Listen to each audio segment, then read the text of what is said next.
I will talk more about ideas and concepts and frameworks for understanding art and architecture, less about the art and architecture themselves. I don't want to give you a lecture like I do to my students, one building after another, saying what they mean and what they are. I want to talk about ideas. So to talk about ideas, I start with this image. This is a piece by one of my favorite contemporary artists in Brazil, Laís Mija. She did this installation at the São Paulo Biennale, the last one in 2016. You can see that it's in the most important space, the atrium of the Oscar Niemeyer building, the Biennale Pavilion from 1954. And the installation is called Double Standards. Dois pesos, duas medidas in Portuguese. And it's double standards because it's a really powerful critique of modernization. On one tower, you have the modern tower. It's brick, concrete, steel. The other tower is the other, right? It's the natural materials. She is, of course, referring here to the architecture of the native Brazilians on thatch, wood, and adobe, clay that is not fired. But it could be reference to any other. It could also be a reference of two very powerful concepts that are constantly used to label all of us. One is the concept of knowledge, and the other is the concept of culture. Hold on to the idea of knowledge versus culture, because I will go back to it. I don't want to spoil it. Go really fast. There was an elevator sitter there that will come back later. This is an image called The Tree of Architecture. This is published by Bannister Fletcher, father and son, two historians, British historians. And this is the very end of the 19th century. So England, at the height of its power, controlling the oceans all over the world, publishes this tree of architecture. You have the affiliated disciplines here, climate, geography, sociology, history, etc. Then you have the trunk. And what is interesting to me is to see what they choose to be in the trunk and what they choose to be in the branches, right? So the trunk is the construction of the so-called Western culture. The trunk is Greece, Rome, Middle Ages, Renaissance, and then what they call Americas here is only Chicago. It's only the skyscraper architecture of the 19th century, late 19th century. And it's very important to understand this construction, right? It's not everything from Greece that is selected to be part of Western culture. There's a lot of Greece that I see here in Moscow. The characters, the Orthodox religion, there's a lot of Greek tradition that came northeast of Greece. That is not part of this trunk. This is a very peripheral branch, right? The same that Spain or Eastern Europe or Latin America or Asia and Africa are completely absent here. Those are very far away branches. So it bothers me how this is constructed and how we take it for granted. We don't always question that construction. And the fact that we should be constructing other narratives, that's what this show does.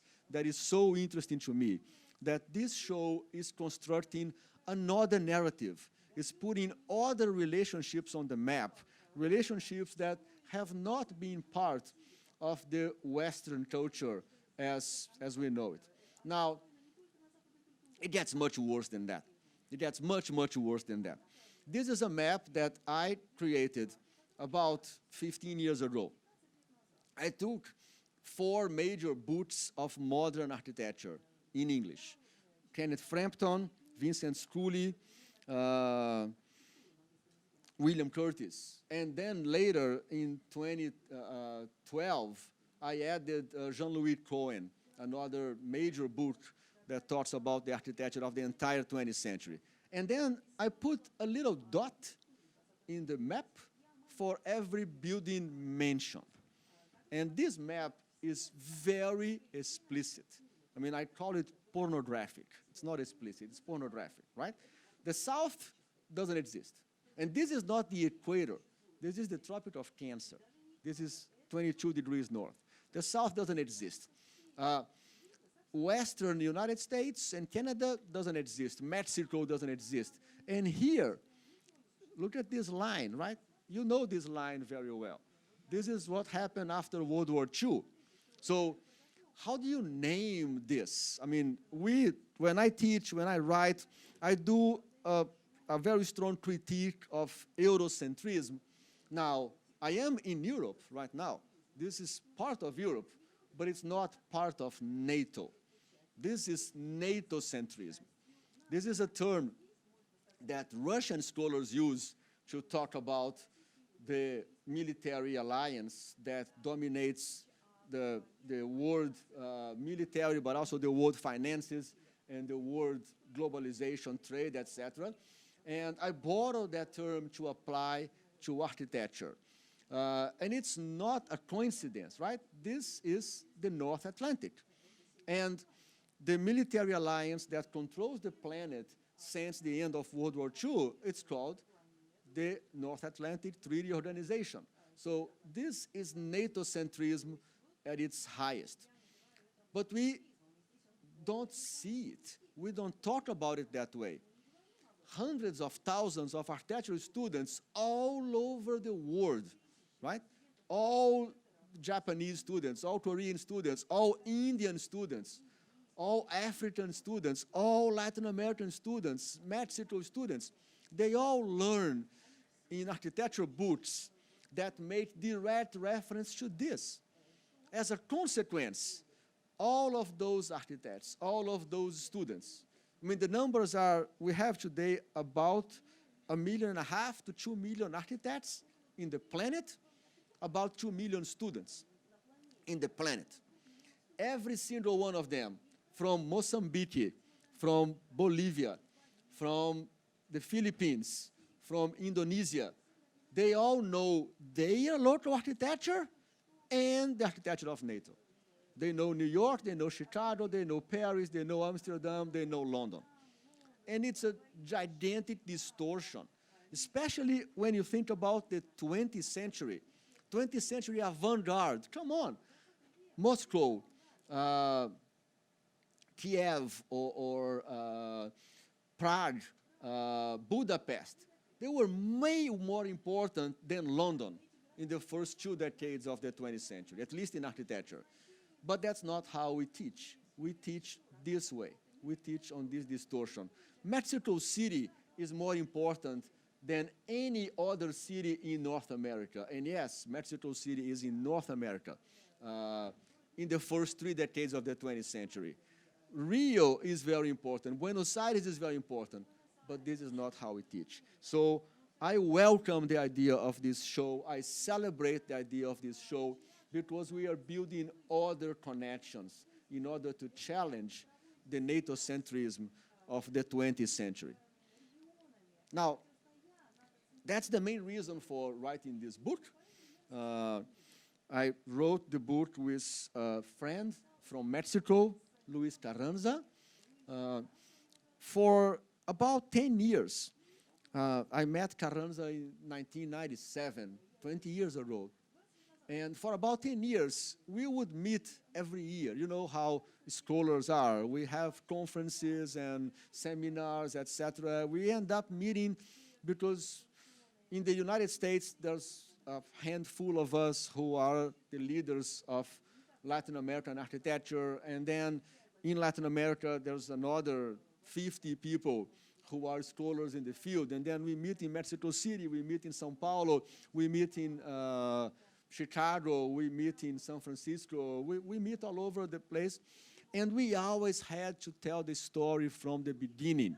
We always had to start from the very beginning. like seeing things like in Latin America, things were different. The materiality is different. The economy is different. The way society is structured is slightly different. I mean, we had to start from the beginning, so the conversation never evolved. It never moved on, because we would present a very specific paper on a very specific moment of Latin American architecture, and the audience would make a very basic question that forced us to go back to the 1920s and explain again the Semana de Arte Moderna in Brazil, or Fernando Dorman in Mexico, etc., and go back to the beginning.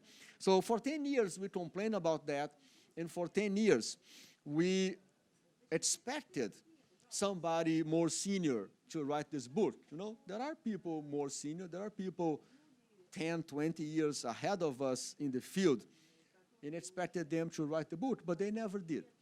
So in 2010, we left another very frustrating conference session. We went to a bar in New Orleans to have a beer and debrief about the sadness of our field. And then we decided, you know what, Luis, we have to do the book ourselves. Nobody's going to do it. Now, I was 40 years old in 2010. Carranza is 2 years older, so he was 42. Said, you know, we have to do it, so let's do it. Now, how to do it? We decided that we're going to do the book, how to do it. In the United States, we have a process of becoming a professor that it's called the tenure process. I don't know if you are familiar with it. Once you have a job, it's called tenure track. For the first 6 or 7 years, you don't have a permanent contract. You have a contract for those 6 years. And after those 6 years, you're going to be evaluated by your seniors, and they give you a permanent contract, stability on the job, or not. And if they don't give you the tenure, you have to start again in another university. Harvard, for instance, doesn't give tenure to anybody, period. It's a given, everybody knows. If you go teach at Harvard, you either are very, very famous and they hire you already as a full professor, or you're going to work there for 6 years, will become famous, and then you go teach somewhere else. That's how they operate.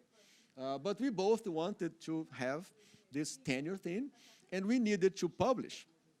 So the first time we try to publish, normally people take their PhD dissertation and try to turn it into a book. So both of us did that, and it's a painful process. You work on your manuscript, you send to the press, they take 6 months to answer. When they answer, they say, oh, it's very interesting, we love it, but we can't publish it. Or we are booked for the next 4 or 5 years, and you don't have 5 years to wait. You're going to be evaluated in 3 years. So it's a painful process. And also, because of budgets, they cut everything you propose. You propose a beautiful book of 300 pages with 100 illustrations. They give you 180 pages, black and white, 10 illustrations. So it's like it is. The editorial process is brutal. So we decided, let's propose the best book ever, the biggest. Let's propose to cover the entire century, the entire Latin America. Let's say we're going to write 150,000 words, which is over 700 pages. Let's say we're going to have 300 illustrations, because they will cut. And after they cut, we do a really good book. So we sent the proposal to the first editor, the University of Texas Press. It's not because I teach there, but they are the best press in Latin American studies in the United States. We have the best library of Latin American studies. We have 230 Latin Americanists in the faculty. But we sent it to an editor there, and usually the editors take, I'm trying to publish a book right now. I have a manuscript ready, and the editors respond 3 weeks later, a month later, 2 months later, etc. It still happens. I did not become famous. I'm still in the hard process. But for this book, the editor answered the next day. We sent a proposal, email, and a PDF. We wrote only 2 chapters. The book has 106 chapters. Just to give a sample, we asked for the 300 illustrations. We said the book would be that big. The editor answered the next day saying, yes, I'm waiting for this book for a while. Please do it. And they accepted everything we proposed. And now we are in trouble. Now we have to write this gigantic book and never try to do a book with 300 illustrations. That's 300 permissions. You know, about half the illustrations are ours, the drawings are ours, etc. But it's still 150 permissions. There's 150 letters that you have to write to the families of the architects saying, please, can I use the drawing of your grandfather, etc., etc. Many of them wanted to charge. Many of them never replied, etc. But we did the book. We are very happy that we did the book. After that, I learned my lesson. I became an editor. The lesson that I learned with the book is what Ricardo Pilla, Latin American fiction writer from the 20th century, he wrote that. I've read it, but I never experienced it. The fact that books don't travel. We travel. I go in a bunch of places to talk about this, talk about Latin American architecture, but the books don't. They are heavy and expensive. You know, it's very expensive to send those books anywhere. I sent a book to a professor in Argentina. The book cost $35 at Amazon.com. I sent one to a professor in Argentina that is one of my mentors, somebody that helped me a lot, that I really respect. It cost $40 just to send the book by mail to Argentina. So it's more than the cost of the book itself. Books don't distribute. Our distribution process is awful. So I learned that, and I created an editorial house of ebooks that distribute content. This is my best book so far that I edited, the book of the Arquitetos Associados. At the very end, I will talk about them and why they are so important.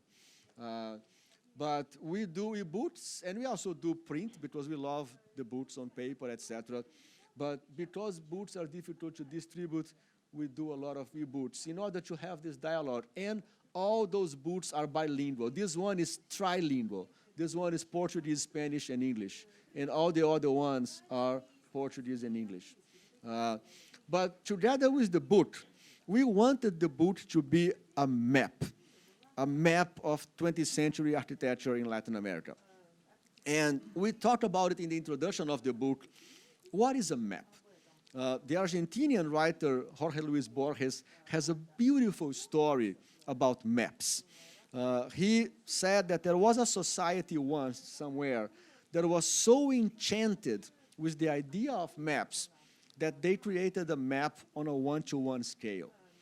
They created a map on real size, and they wanted to register everything on real size until they discovered that one-to-one scale is useless.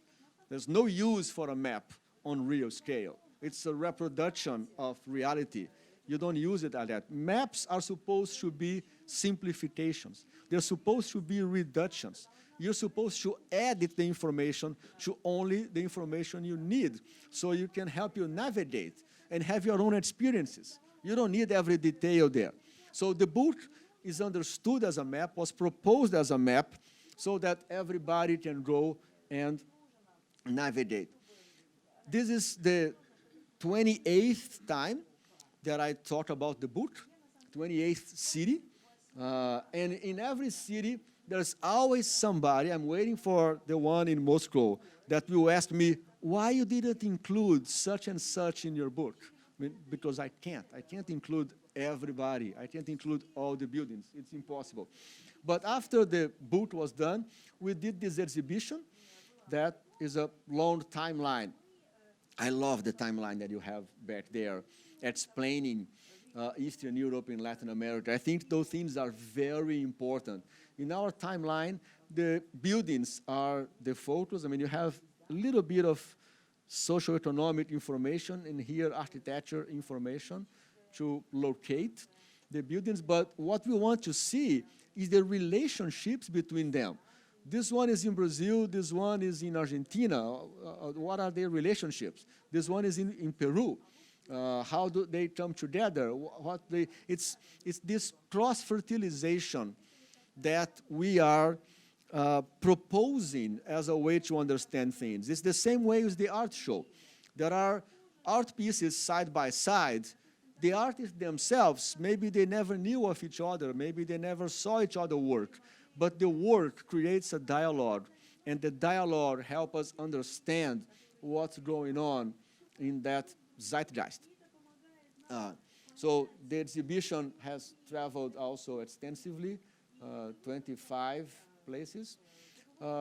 And after that, after the book, after the exhibition, from the experience of traveling to those 28 cities, 5 of them in Europe, 23 of them in the Americas, I developed a new research project, a new endeavor, very ambitious, quite ambitious. I want to think about the space of the Americas. I want to try to understand the space of the Americas, because we have a problem in architecture, landscape, planning, urban design. We believe that space is a fundamental component of our experience. We believe that space not only matters, space is the core of what we do. Nonetheless, all our theories come from Europe. So wait, there's something here that doesn't match. If space is so important, why do we import all the theories from Europe? The easy answer is that most of us, the large majority of us, are dislocated Europeans. I mean, look at me, I look European. My Spanish family from 300 years ago look European. When I am in Spain, they can't understand my accent. They ask if I'm Russian. They asked me many, many times in Spain if I'm Russian. But then I go to Italy, they think I'm Spanish. I go to Germany, they think I'm French. But, you know, it's many of us Latin Americans are like that. Many of us Americans, of all the Americans, are like that. So the idea here is to systematize a number of thinkers, scholars, who wrote about space in the Americas. And from them, try to understand what is a space of the Americas. So I go back to double standards. I go back to double standards because here I can explain now what I'm talking about, culture and knowledge. There is a big inequality in the way we deal with information, right?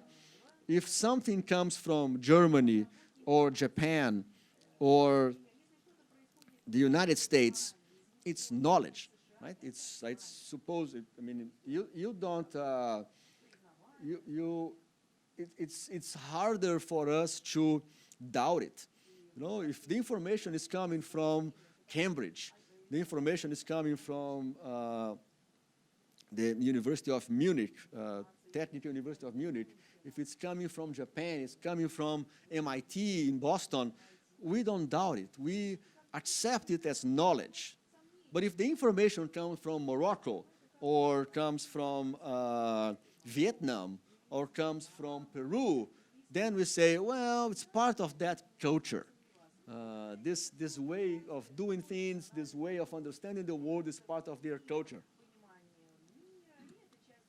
So please, let's get rid of that. Please, let's understand that everybody has knowledge, everybody has culture. The way that everybody has an accent, everybody has an ideology. The problem is, with accents and ideology, you only see the others. You don't see your own. It's hard to understand your own accent. It's hard to understand your own ideology. It's easy to see the other's ideology or the other's accent. The same with culture. Everybody has a culture. Everybody has a context a context of ideas and values in which they are immersed. And everybody has knowledge. The most non-productive hunter-gathered in the, what's the name of there are some islands close to Australia where there are societies that they don't even have agriculture. They don't even domesticate any plants. So the people who still live the closest to very ancient societies, they do have knowledge. It's not only MIT and Cambridge and Oxford that have knowledge. So I will talk about 3 of those authors only before I go talk more about architecture and art. Viveiros de Castro is the first one. He's a Brazilian anthropologist. He's still alive. And he has a very important theory that, like any theory, is being tested nowadays. It's being tested by many other anthropologists all over the Americas.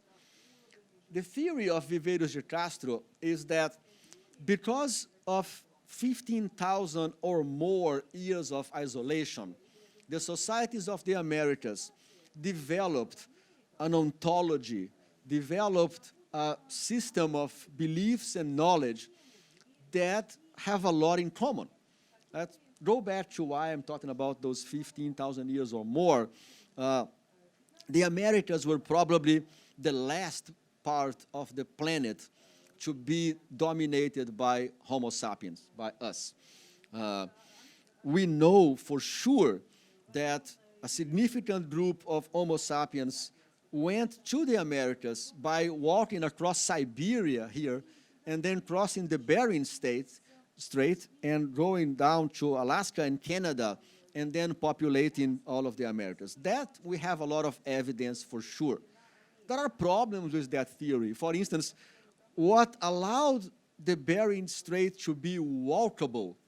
So anthropologists, the old ways, they think that those primitive people didn't have the power to have navigation. They have no canoes, for instance, so they can only walk. So they walked the Bering Strait in the last glacier era when the planet was so cold that the level of the oceans dropped. So it was easier for them to walk the Bering Strait and go from Siberia to Alaska. Problem is, the same cold that drops the ocean level also drops a blanket of ice on top of Canada, 1.5 kilometers deep. That's 1,500 meters deep sheet of ice on top of Canada. So, okay, they are very primitive that they can only walk the Bering Strait. How come they walk the next 3,000 kilometers over 1,000 meters of ice, 1 kilometer of ice? You know, there's a lot of flaws in that theory, but they did. And they also did use canoes. We know that more and more now. It's being debated, it's being discussed, but we know that they use canoes. We know that there are human bones, Homo sapiens bones, in the San Diego, Tijuana area, in the northeast of Brazil, and in Chile, a place called Monteverde, which are older than 15,000 years by carbon dating. So they got there before a few human beings. We don't know how. The main theory now is that people did have the ability to use canoes and navigate, the same way they got to Australia, the same way that people went to Australia before that. They probably also was able to cross the Pacific and go to the Americas. It doesn't matter. There was 5,000 years at least of isolation, some contact through the Vikings, also here from the Baltic, from Norway and Sweden, to Greenland and to the north of Canada, maybe some other contact by canoe, but not much, in a way that cultures developed there in isolation, isolated from the other 3 big pieces of land, 2 big pieces of land, Eurasia and Africa. In that isolation, they developed something that Viveiros de Castro called Amerindian perspectivism. What is Amerindian perspectivism? It's a way of relating the human to everything else in the world that is very different from the Western way. The Western way, let's use René Descartes, 17th century Dutch philosopher. What Descartes says in Cogito ergo sum, I think, therefore I am, is that we have this ability to think nothing else has. No other animal, no other living creature have an ability to think. So it's a huge separation between us and everything else. And modernity is based on that separation. Now, for the Amerindians, there is no separation. Everything has human potential. So if you have a little pebble, little rock on the bottom of a river, it has no humanity. It's just a pebble. But if you take that pebble, clean it, polish it, and hang it on your neck, the pebble gains humanity, and you gains pebbleness. You become a pebble. Now, if you work on wood, you become wood. If you work with fish bones, you become fish bones. Think of it for what we eat, the biological, chemical process of eating. We become fish. I ate duck today for lunch. I become duck. What was once a bird is now part of me. And the duck became me. So there's a lot, especially in times of climate change, in times of radical need to rethink our relationship with nature. The Amerindian perspectivism has a huge contribution. And it's completely different from the Western European modern way of relating to nature. So this is one of them, and it has tremendous implications from how we deal with space. Space, from the Amerindian perspectivism framework, is something alive. Everything in space can become a little bit more human or a little less human. Oh, and by the way, in all the Amerindian societies, there is no death penalty. There are no prisons. None of those societies developed prisons. The penalty for doing something wrong is exile. You did something wrong, you killed, you hurt somebody, you go live by yourself outside of the group, which means you become less human. You lose your humanity by being in isolation and not being close to other humans. This is a Murakitan. This is an Amazonian lucky charm. It's amuleto that the Amazonian societies do with pebbles, with rocks, and they use it hanging on their necks. The next one is Demundo Dorman, a Mexican historian, already died in the 1990s.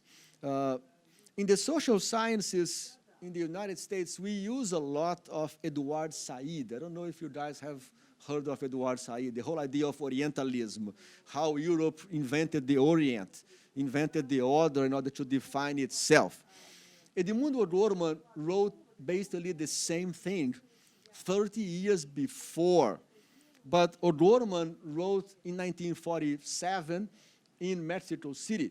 Edward Said wrote in 1978 in New York, in English. So the dissemination of Said made him a classic, and only few Latin Americanists know about Demundo Dorman. But O'Dorman has a very central thesis to understand the Americas. The thesis is, in history, the order of the factors matter. It's not like multiplication. 4 times 6 is the same as 6 times 4. No, the order of the factors matter. And the order of the factors that we, all of us in the Americas, including my children, the next generation, learn history is with the altered order of factor. What did we learn in history? we learned that Europe over here was modernizing, was coming out of the Middle Ages, was becoming capitalist and modern and individualist, etc., etc. And because of that, it started navigating. It started the navigations. I mean, come on, there were always navigations. The Mediterranean has navigations for thousands of years, right? The Caspian Sea, the Black Sea, all of those were navigated for thousands of years. They started navigating further. But that's the way that history is taught to us. That because of modernization, Portuguese and Spanish started navigating and somehow landed here in the Caribbean. Well, what O'Gorman shows is that the order of this is very different. Let's see how he shows that. Using maps. He uses cartography to show that. So this is the world as understood by Europeans in the so-called Middle Ages, the 8th century after Jesus Christ. The world for the Europeans have three major land masses, Europe, Asia, and Africa, which is itself not true. The border here between Europe and Asia is arbitrary. You could put the border anywhere, right? What's the major geography that defines the separation between Europe and Asia? And you guys, Russians, know that very well. Here, Africa, yes, there's enough water surrounding the landmass that you can separate that continent. But this is very arbitrary. And the way they saw the world had Jerusalem in the middle, of course, the city that is the seat of the three major monotheist religions, and is surrounded by water. All around is water. So this has tremendous implications in worldview, in belief, in structure of society, etc. Now, when they develop better navigation tools, let's say 14th century, the year 1300, they started being more precise where they navigated. So the Mediterranean here is quite precise. The Black Sea, I believe, or the Black Sea should be this one, then the Caspian is completely not precise at all. When you go south in Africa, they know nothing. When they go to India or Southeast Asia or the East here, nothing. It's completely unprecise. But it shows that Europe is very peripheral. The center of the world is still here. The center of the world in the 14th century is Constantinople. And that's another major component of the so-called Western civilization. The complete ignorance of the fact that the Roman Empire did not finish in the 5th century. The Roman Empire moved, it didn't finish. It moved and it continued in Constantinople until 1545. Is that correct? Is that the year that the Turks take Constantinople and name it Istanbul? So there's a lot missing on the way we learn history over here. There's a lot deliberately missing. It's missing on purpose. Now, what happened in the end of the 15th century, beginning of the 16th century? The navigations landed them here. The ships landed them here. At first, they thought they were in India. We still call the native inhabitants of the Americas Indians to this day, 526 years later. They thought they were in India. It took them about 10 years to understand, this is not India. This is not part of China. This is a completely separate landmass with completely different societies. When they learned that, around 1502, according to many historians, they had to rethink everything they thought they knew about themselves. That's the trigger of modernity. Dorman, in 1947, uses a powerful metaphor.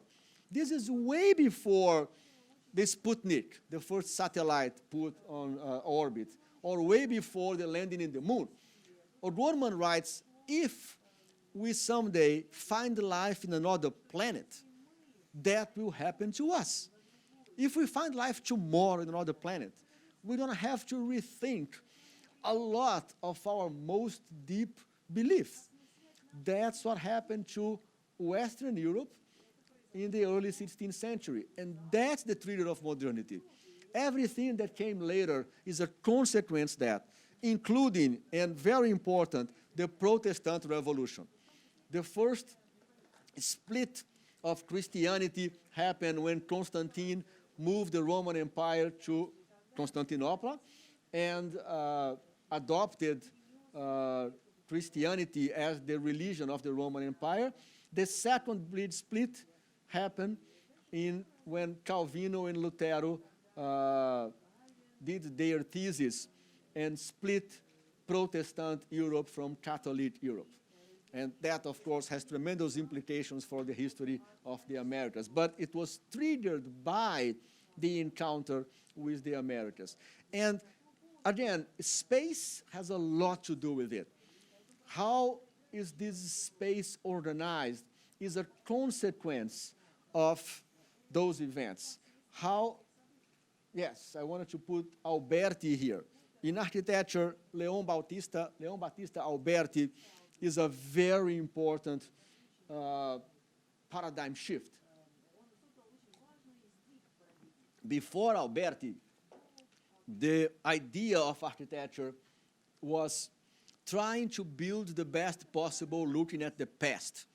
The architects before Alberti were all looking at the ancient, and very much like the German Romanticism of the 18th century or the British in the 19th century, they were handpicking which past they want, but they were looking at the past.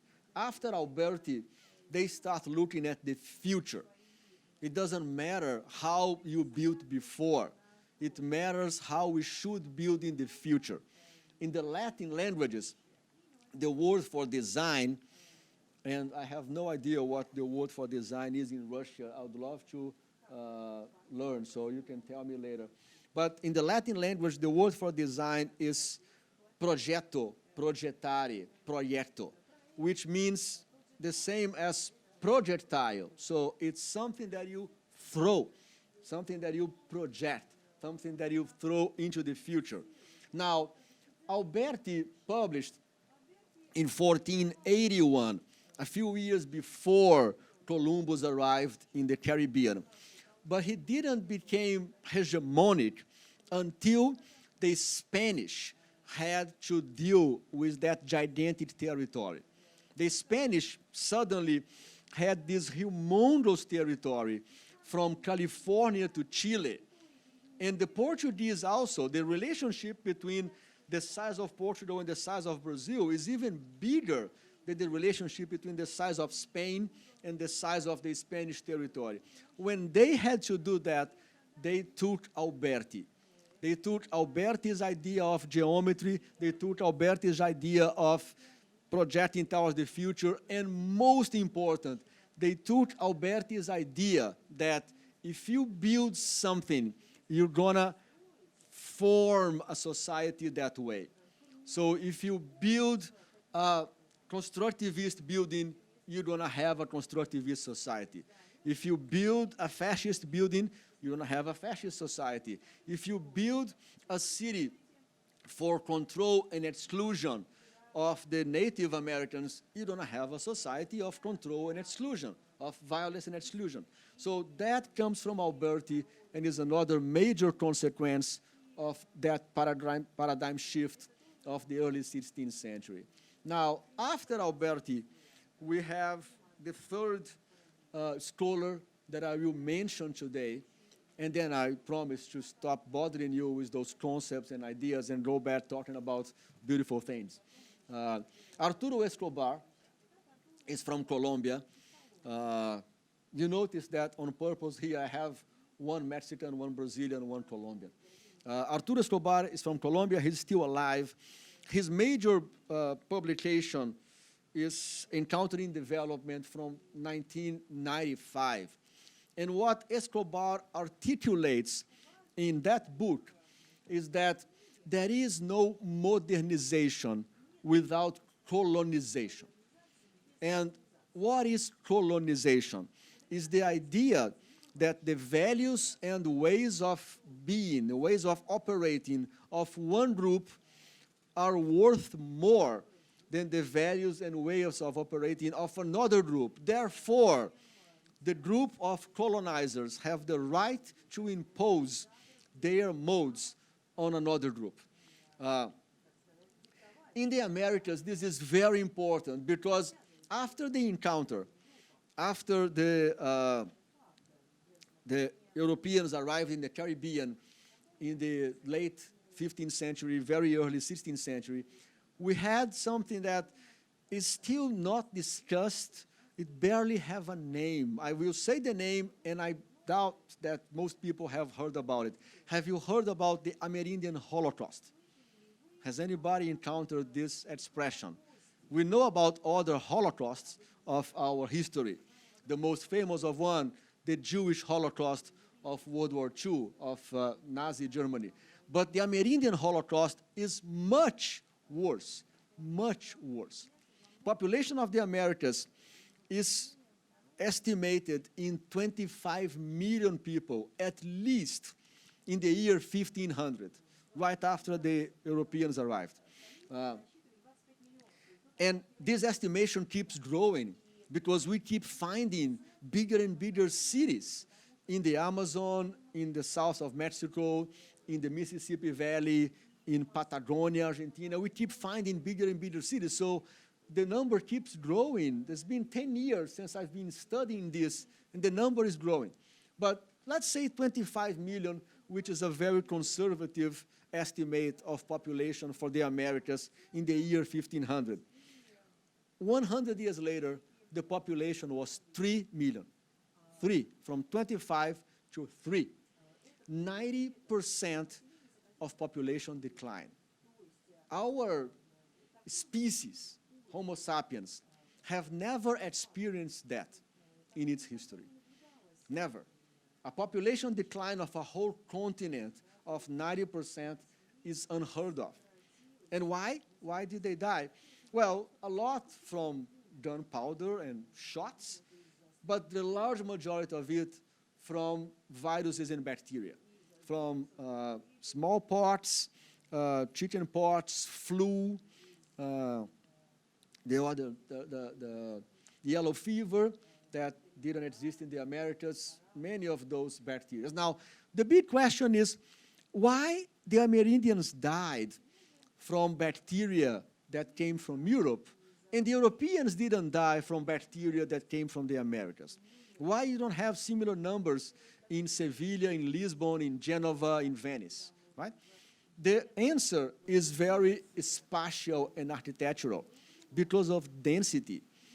The Europeans had densified before, and when they densified, they had their fair number of plagues, right? All the plagues of the 12th century, 13th century that killed half the population, a third of the population. The problem when those plagues came to the Americas is that it came under a process of colonization that made it much worse to defend. And then the result is the death of 90% of the population. And then this, what happens next after 90% of the population died? Well, they got another 10 million Africans, and they moved the Africans to the Americas to substitute the ones who had died, the peasants, the workers, the ones who did everything. So in the Americas, we are still very much, I don't want to use the word stained, but there's no better word. We are stained, we are marked, we are built by those two major tragedies, the Amerindian Holocaust of the 16th century and the Atlantic slavery trade of the 17th, 18th, and way into the 19th century. Now, this is what Arturo Escobar tells us. This is what Arturo Escobar articulates so well. In the architecture field of scholarship, we are still very much enchanted with the idea of modernization. I mean, you talk about modernization for architects, and most architects will say, yeah, this is good. We want to modernize. We want to be modern. It has a positive spin, while colonization has a negative spin. Nobody wants to colonize. No. I'm not a colonizer. No. It's a bad word, colonialism. Now, when you put the two of them together, you understand that there are very different degrees and layers of colonialism. We understand, for instance, that modernization happened for very specific people. I mean, to support and rise very specific people, meaning white, heterosexual males. If you are not white, you are here. If you're not male, you are on the half of the population that have the double shift, the double workload. And if you're not heterosexual, you cannot participate on any kind of leadership. That's modernization. It's not only the colonialism of Africa versus Native America, etc. It's the colonial relationships in our daily lives. It's the colonial relationships that tells my nephew that I love, 9 years old, he never picks up his glass and moves it to the kitchen. He never washes one glass, and he's 9 years old. There's a colonialism embedded there that takes a while to superate, to overcome. So, but we will overcome, and we will overcome with the arts. So this is how we organize the book. The book has the subtitle, Art, Technology, and Utopia. First, I'll talk about Utopia. And this is very important because the Soviet experience from 1917 to, depends when people learn about Stalin, right? But starting in 1917 and moving on the 20th century, the Soviet experience was a major part of that utopia. Many of the architects of Latin America were communists. Artists like Diego Rivera, architects like Juan O'Gorman, Oscar Niemeyer, many of them. So there is an important connection here between the history of Latin America and the history of Eastern Europe, marked by the Soviet Revolution of 1917. Now, technology, and talk about Utopia, right? This is here in your show. This is Buller-Kossiger, the hydrospatial city, and Kossiger himself was born in Eastern Europe, went to Buenos Aires as a child, and then is an artist that developed those spatial concepts. This is Sergio Bernardes, an architect from Rio de Janeiro that had amazing avant-garde theoretical experimental work, and this is my favorite. This is the Valparaíso School of Architecture, a radical pedagogy in the port city of Valparaíso in Chile, which developed in some degree of isolation and created amazing experimentations that are borderline between architecture and installations. For the group of Valparaíso, they see architecture as an event. The envelope doesn't matter. They don't care if next year the students go there and take those parts and use the wood and the fabric in another building. It doesn't matter. What matters for them is the act of building and the act of inhabiting. They were in a Jesuit school, a Jesuit university. They don't like to talk about it, but there's a lot of Catholicism in the way they do things. For instance, when students finish building something, they would have a meal there. It's very much like a communion, right?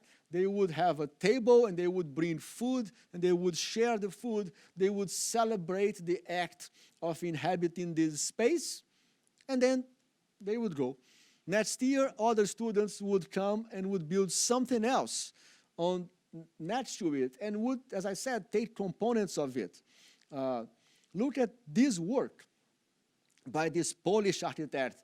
I don't have my notes in front of me. The PowerPoint have the notes, so I would remember the names. But his work is exhibited right here, Osterhansen, Polish architect who was doing this in São Paulo, Brazil, as a way to publicize Polish industry and Polish initiatives in the 1950s.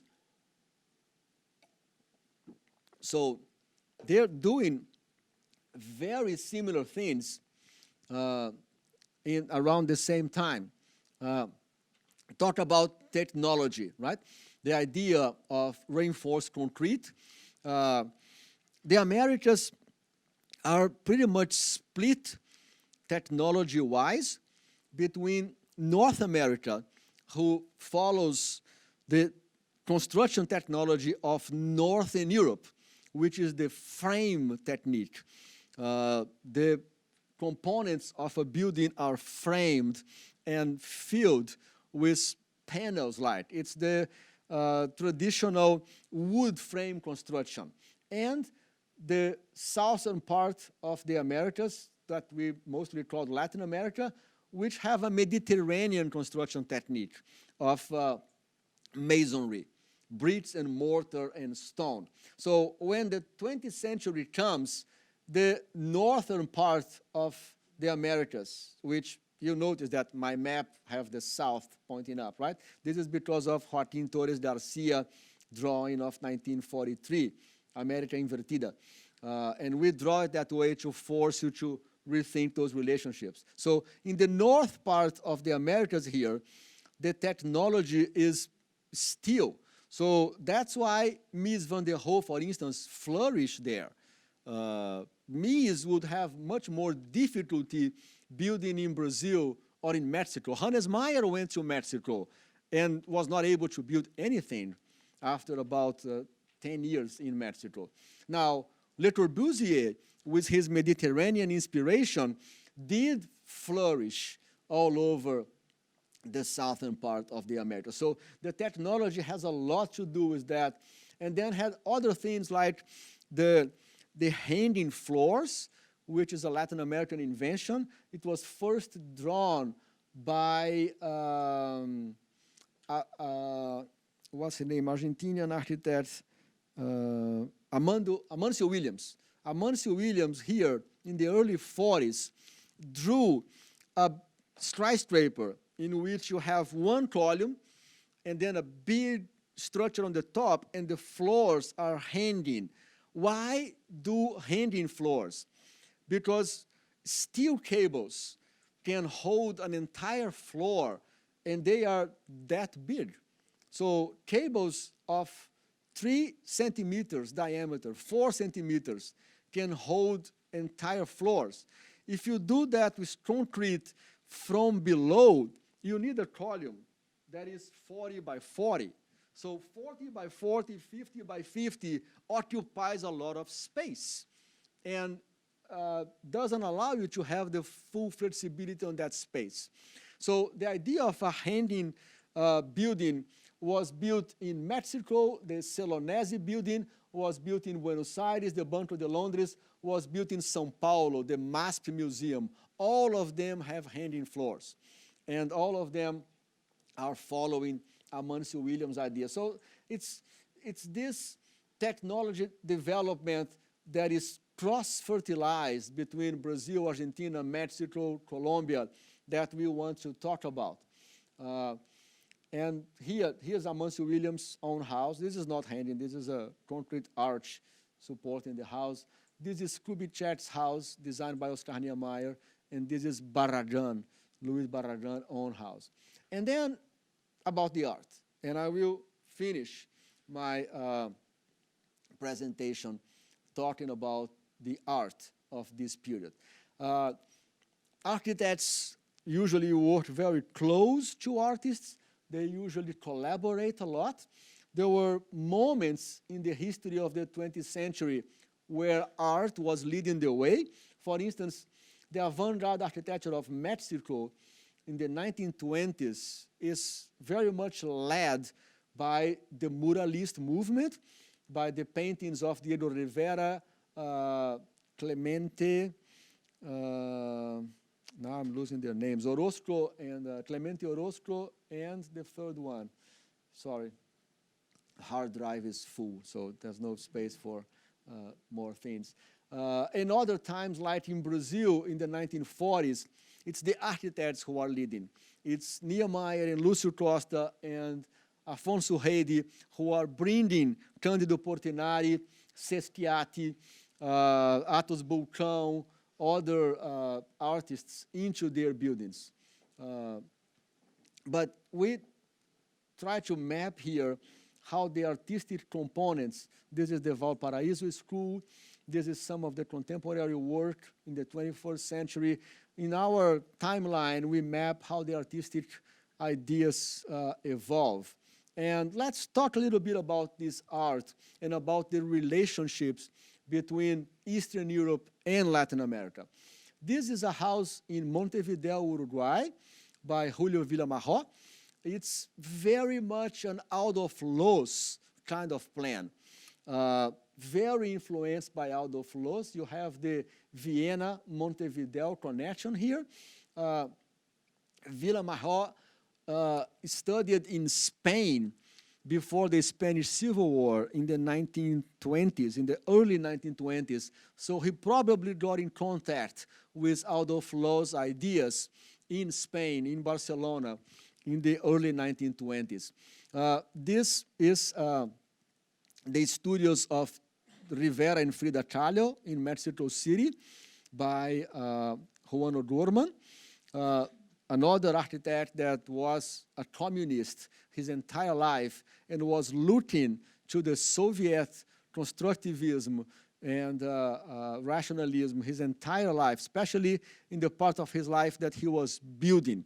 If you look at the announcement of the lecture in the website, the image is a mosaic by Juan O'Dorman, the library of the UNAM, the University in Mexico City. Juan O'Dorman built those buildings and dozens of schools in Mexico City in the early 30s, and then he abandoned architecture. According to his very deep Marxist-Leninist ideas, architecture was too bourgeois. It would never be revolutionary. So he lost the hope that all of them had, that through architecture you could build a new society. Now, I don't know if he learned about what was going on with Stalin.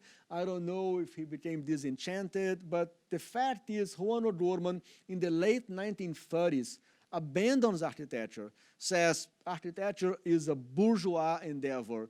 I will only do art. He became a painter, and he painted the rest of his life, and he did that mosaic for the UNAM library building. And at the end of his life, he did two more buildings, a house for himself and the museum for his friend Diego Rivera, the Anahuacalli Museum. And this is one that I really want to introduce to you. The architect of this house, this is the first real modern house built in Brazil, 1928. So it's before Le Corbusier went to Brazil. It's right after the Semana de Arte Moderna. The man who built this is Gregory Warszawskyk, Jewish Ukrainian from Odessa. He left Odessa in the teens, 1917, and went to school in Italy. He graduated in 1921 in Milano and went to Brazil. And he married in a very wealthy Jewish family in Brazil, the Klabin family. And this is the house that he built for him and his wife, and he built another house to sell, and there was an exhibition there, etc., etc.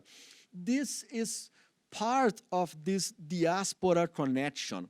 There are few artists that did the other way, that came from Latin America to Eastern Europe.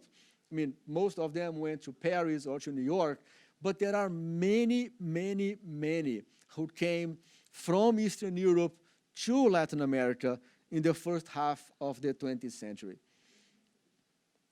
This refers directly to the double standards that I'm talking about. You know, we, in the history of art and architecture, we over-celebrate the ones who went to New York, the ones who went to Chicago, Mies van der Rohe, Walter Gropius, etc., etc. In my field, the Bauhaus is still the paradigm in which almost all the schools of architecture in the world are based on the Bauhaus pedagogy. Now, ask any student that study architecture all over the world with the Bauhaus method if they know where a significant portion of the Bauhaus method came from. They don't know. They think it was all invented in Germany. They have no idea that the Futhamas here is the basis of a lot of that experimentation that Kandinsky and others brought to the Bauhaus in Weimar and then in Dessau. So this is the double standards that we refer to. Vasily Kandinsky, Grigori Warszawskyj, do you think he's celebrated in Brazil? I mean, people acknowledge that he was the first to do that, but the ones who are celebrated are the ones who are connected to Le Corbusier and who rewrote the whole history in the 1940s and 50s with the help of the MoMA. The MoMA, those things are really exciting and interesting. So when World War II was going on and the United States decided to enter World War II, you guys here were already fighting on the famous Russian front. When the United States decided to enter, Latin American countries were still on the fence, you know? I don't know if the British will win or the Germans, so let's keep talking to both and we'll see, right? So when the United States entered the war, they enter with a huge push to bring Latin America to their side. They knew there were a lot of Germans in Latin America negotiating, talking, selling Germany and Italy, right? Italy has a direct connection to Latin America. The first country who received the largest number of Italians in the 19th century was Argentina. The second one was Brazil. The third one is the United States. So Italy is there. I mean, I'm married to a descendant of Italians. So at that time, the United States invented something called good neighbor policy, invented by Rockefeller, Nelson Rockefeller, who happens to be on the government. He was also at the board of the MoMA. And the good neighbor policy sponsored a lot of initiatives. Walt Disney created characters that were Brazilian and Mexican. Orson Welles went to Brazil to do a movie. Carmen Miranda, the Brazilian singer, came to New York to bring her shows to New York City and later to Hollywood. And the MoMA put on a show of Brazilian modern architecture. The first time that Brazilian modern architecture was celebrated abroad was the MoMA show of 1943 called Brazil Builds. And in the Brazil Builds catalog, in the Brazil Builds narrative, Grigori Warszawskyj disappears. There is no Grigori Warszawskyj. There's a lot of Niemeyer, there's a lot of Lúcio Costa, there's a lot of Afonso Reide, etc., but no Warszawskyj. So the history is being rewritten all the time from the perspective of the ones who control the narrative, who happen to control the means of production, controls the money. And we need to talk about that. For instance, this is Tarsila do Amaral. Tarsila do Amaral is a Brazilian painter, very important Brazilian painter from the 19-teens and 1920s. And she has a big show at the MoMA right now. I was there on Tuesday before coming here just to see her show. And the MoMA finally acknowledges this connection. I mean, this is a poster by Valentina Tulagina from 1928, right? And you see this here? See this part of the poster? That's the Tarsila do Amaral painting. So those connections are there.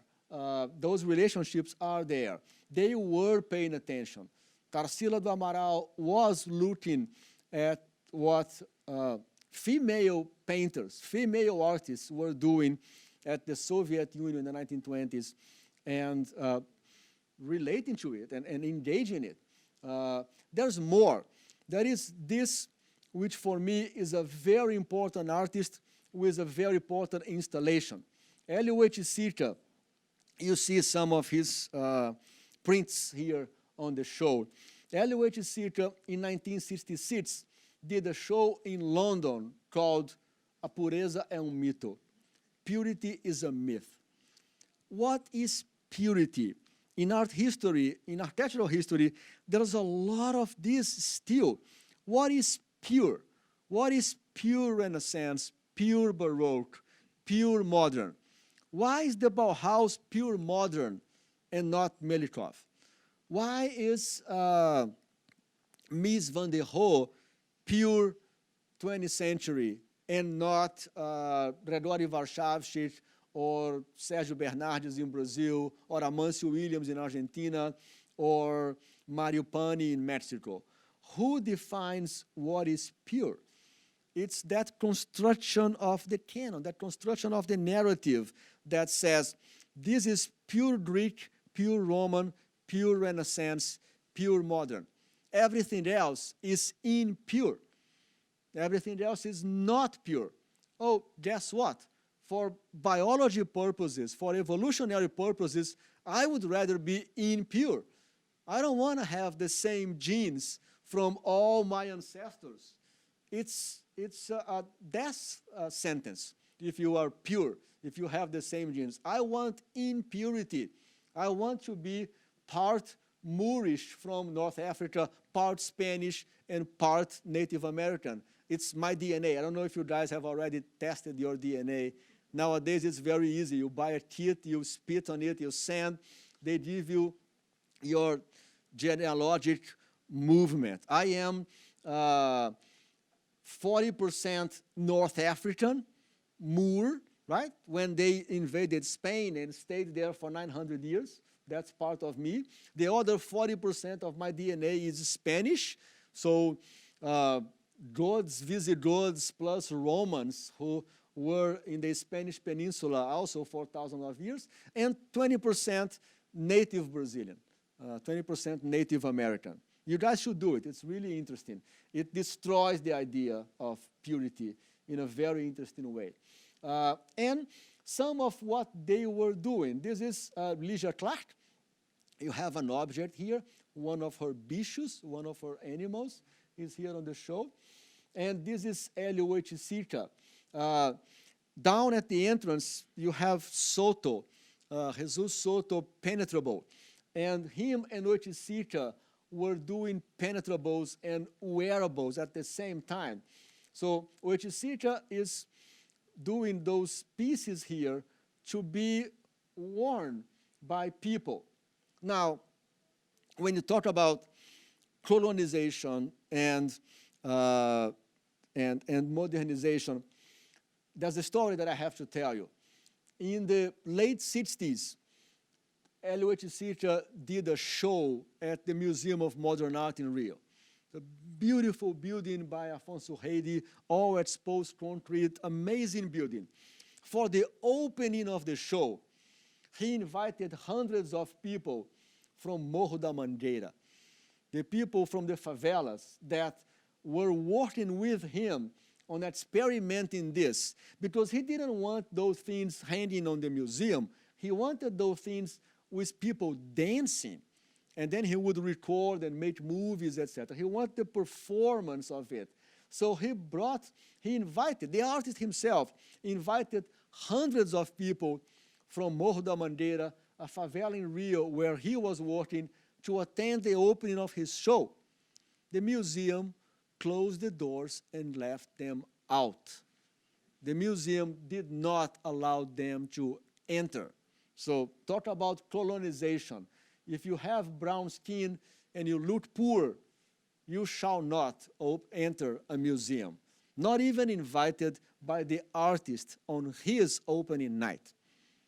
So this is part of Latin America, I'm sorry.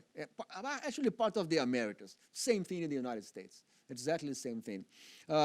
This is also Lygia Clark. This piece called Bats reminds me of many of the pieces that I see here. The Mira Chandel piece, some of the Francisco Infante pieces, the other one on the Russian part down there that is rotating from the roof, from the ceiling. What? Thank you. They are all working with line. Actually, they are all working in a way with Vasily Kandinsky systematizations of point, line, and plane to create art. I mean, this is Francisco Infante. You see what they are doing here. And I want to finish with an artist that is part of that group that I wanted to present to you and talk to you about, Lygia Pape. It's another Lygia. Lygia Clark is the one who did work very closely with L.H. Seacon and have a piece here.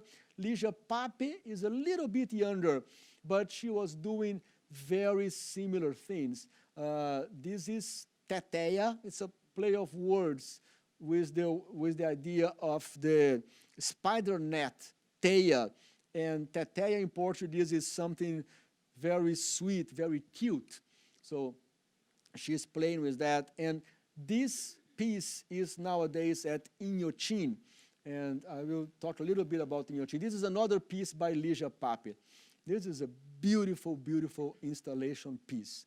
It's just a piece of cloth with openings, and the children are supposed to wear it and put their head through the opening. And then, of course, children can never stand still. So even if you tell them to stand still for a photograph, they will keep moving, and they will give all kinds of different forms and configurations, compositions to this white piece of cloth. She was an amazing, amazing artist. She died in 2005.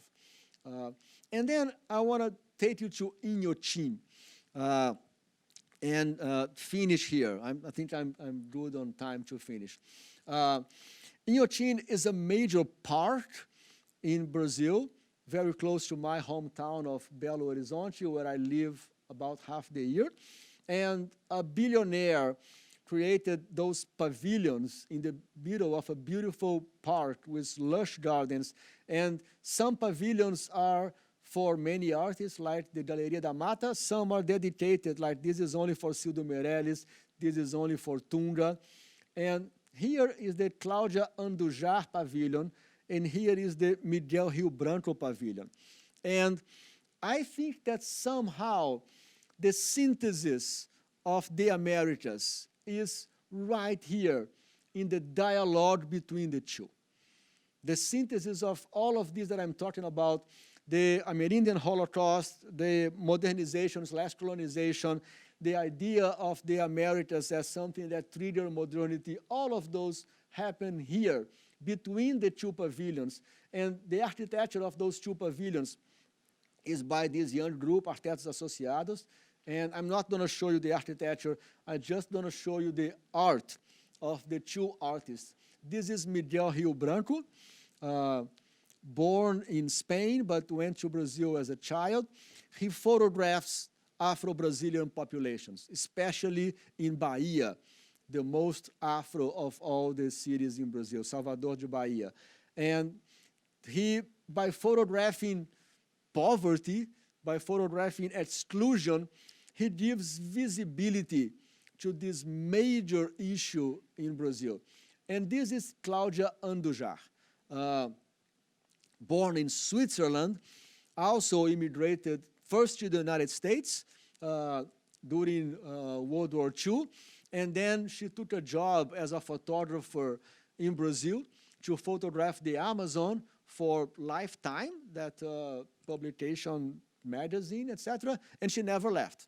She stayed in Brazil and she stayed in the Amazon, and she works with the Yanomami in the northern frontier of the Amazon between Brazil and Venezuela. So between Cláudia Andujar photographs of the Yanomami and Miguel Rio Branco photographs of Afro-Brazilian populations, in the tension between them, we explain the Americas, the Holocaust of that population, their almost absolute disappearance, and the exclusion and the suffering of that population. Thank you. That's what I want to say.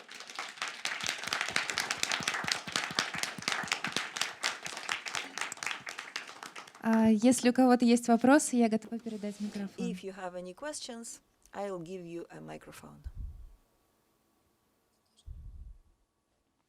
Oh, thank you so much, so many thoughts. It's a very good observation from the very beginning. And we have so many questions about modernity. We still discuss in Russia, what's a modernity, where does it start, and where does it end? Does it really end? And what about architecture in Latin America? Well, does it really end? And what about postmodern and like modernity nowadays? No, that's a great question. So I used to teach modern architecture. I teach modern architecture in Latin America for almost 20 years now. So one of the few advantages of being old and getting old is that you're allowed to change over time. You're allowed to incorporate new things.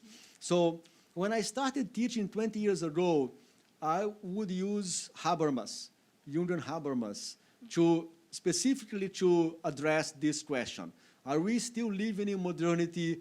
Are we on post-modernity? So Habermas versus Lyotard, and Habermas versus Derrida. So I started from that debate and that perspective. Nowadays, I am more interested in putting Arturo Escobar to answer Habermas. So to me nowadays, it doesn't matter if we are still in modernity or not.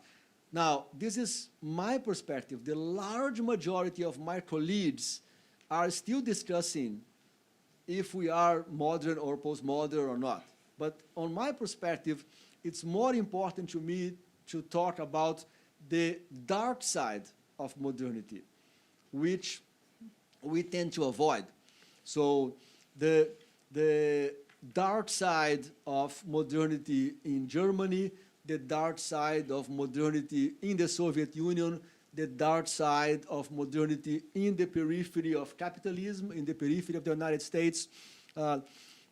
This tension between the ideals of modernity, which are empowering, liberating, transformative, and the actual implementation of modernity, which is colonialism, this tension is very, very interesting to me.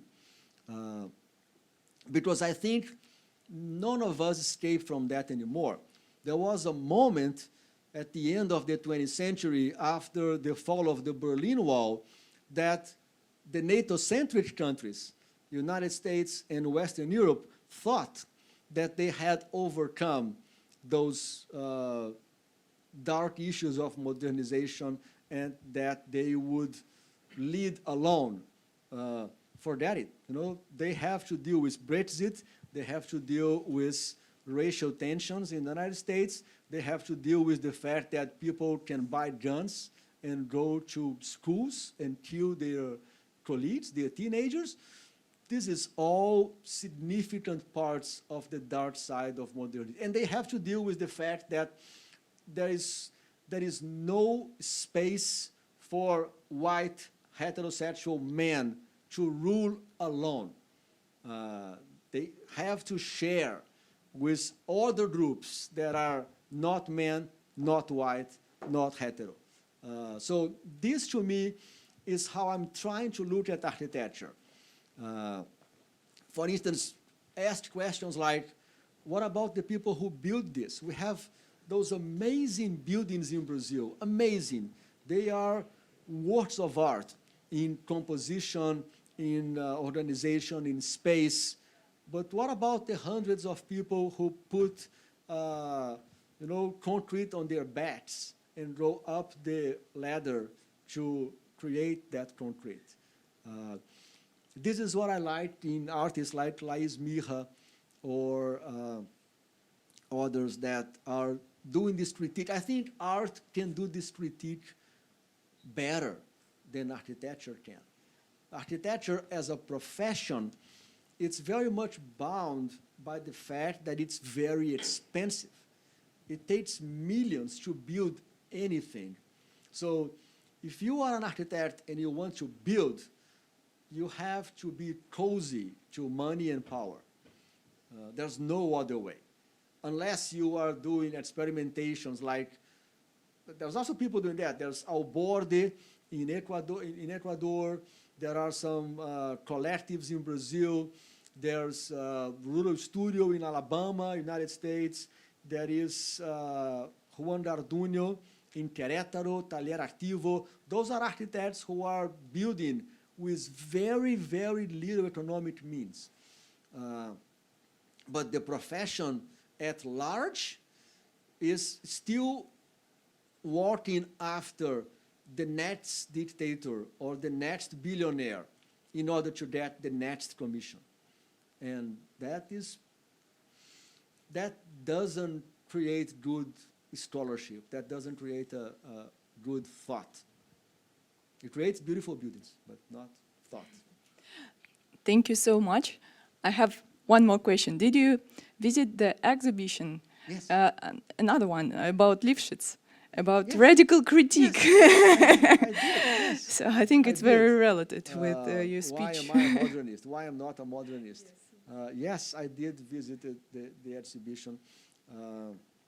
And I wish I could read Russian because I wanted to read what is written there. I just picked up few pieces of his critique of modernism. I think in the essence it's very related with the Escobar ideas because it's very related with Marxism, materialism and stuff like that. So it's So definitely have deeper roots. I need that to be translated in the near future. Please do it. Okay, thank you. Thank you. Еще вопросы, может быть?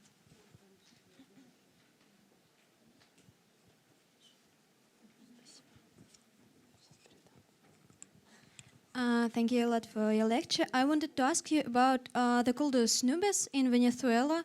Like, were some architectures of Latin America? Did he inspire them? Were they imitating any of his works? Like maybe actually this building, maybe they wanted to create something that was pretty alike his works. Can you tell me again which Venezuelan architect are you? No. Alexander Calder, he created nubes in Venezuela. No, Calder in Venezuela, he created one big piece for the auditorium of the university. Raúl Villanueva is the architect who was in charge of the entire campus of the Universidad Central de Venezuela, and he invited Calder, and Calder spent some time there and did these acoustic panels to be on the ceiling of the auditorium. It's a very important building in the history of the 20th century, and that collaboration is seen as a very successful one. The commission of those panels to hang in the ceiling of the auditorium. Наверное, последний вопрос. Hello, thanks for the lecture. And the question is, you said that 20th century established this kind of colonial relationships between like metropolis and colonials. And what colonial architectures and artists should do to heal these like marks of post-colonial system and be free, because this kind of relations also like so you got the question. No, yeah, great. It's a great question. So there are many layers of colonialism, right? Take the U.S. universities. United States have a really good system of universities. They have a great knowledge production institution that produces a lot of knowledge. But even that institution, when it goes to architecture, the major authors of the books are British. So there's the colonial heritage of valuing Cambridge and Oxford more than their own MIT, Harvard, and Columbia and Stanford is still there. And then after that layer, the next layer, the Brazilians would look to the United States and copy or imitate or overvalue what is done in the United States. And then the next layer, the Paraguayans look at Brazil. If you go to Asunción, Paraguay, there is graffiti on the walls written, "Fuera con los imperialistas brasileños." So Brazilian imperialists go home because Brazilian business come and buy with money the product and the labor force and the land of places like Paraguay or Bolivia or part of Peru. So the system have very, very, has many layers. I mean, you can be in a position of metropolis in relationship to somebody else, in a position of a colony in relationship to somebody else. Now, what can architecture and the arts do to improve that? I think we can expose the system.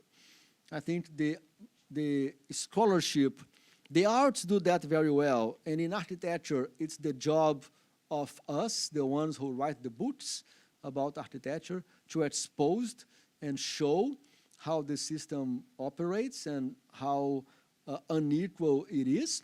And try to learn a few tricks. For instance, that dichotomy of knowledge and culture is really important. So next time you write something about, I don't know, about Siberia or about Azerbaijan, remember that they have culture that are different, but they also have knowledge. So remember how knowledge and culture are used to diminish one and overvalue the other. If all of us are aware of this, then we will have achieved a gigantic step forward. If all of us are aware that everybody has knowledge, everybody has culture. Because we tend, open any newspaper and you see knowledge being used to describe Germany, England, France, and the United States. And you see culture being used to describe everybody else. So being aware of that is already a great step. Thank you very much for your lecture, and sorry for my childish question, but you always mentioned this theme of culture and knowledge and associating it with Latin America. Were there are there any architectures who use some native motifs of natives of Latin America in their works, or it's just modern art and modern architecture, kind of this? I think Mexican architects did the best job of incorporating what we call pre-Columbian, before Columbus, ideas, motifs, geometries, forms into their architecture. Throughout the 19th century, all of the countries of the Americas created identities in order to overcome colonization. So the United States created one identity, Mexico created another, Brazil created another. Those identities are stitched together, they are put together by intellectuals and scholars and writers and artists. And they deal with different components. For instance, in Brazil, it's very present, the idea of anthropophagia, what we call cultural cannibalism. It's an idea articulated by Oswald de Andrade in 1928. According to Oswald de Andrade, and he's referring to the myth that the native Brazilians were cannibals, they were not. There is no trace of human flesh or human bones in the remains of their food. That was never found, not yet. But there is the myth that they were cannibals. And he used the idea of cannibalism to propose that Brazilians should digest any influence, so should look at the Russian avant-garde, at the French avant-garde, at the North American avant-garde, should digest it and eat and make their own. It's a concept. Now, you look at the art done by all those artists, and the native Brazilians are not there. They are little bits and pieces. You look at Tarsila do Amaral, for instance, whose work is so important, there is a MoMA show only for her. There is no native Brazilian in her paintings. There are some Afro-Brazilians in her paintings, because Afro-Brazilians are 50% of the population, and you could not paint a Brazilian city without... let's look at the image. So this is Tarsila do Amaral, right? Who is she painting?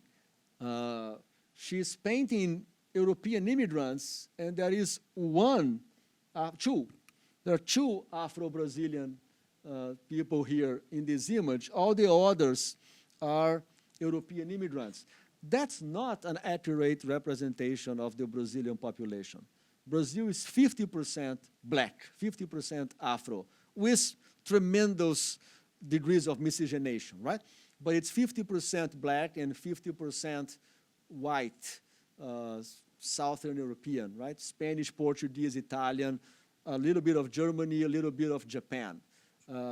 So when she is representing that, she is creating an idea of Brazilianness. There is no native Brazilian here, right? Zero. In her entire paintings, I've never seen her paint a native Brazilian. So Brazil did not do a good job in that regard. Mexico did.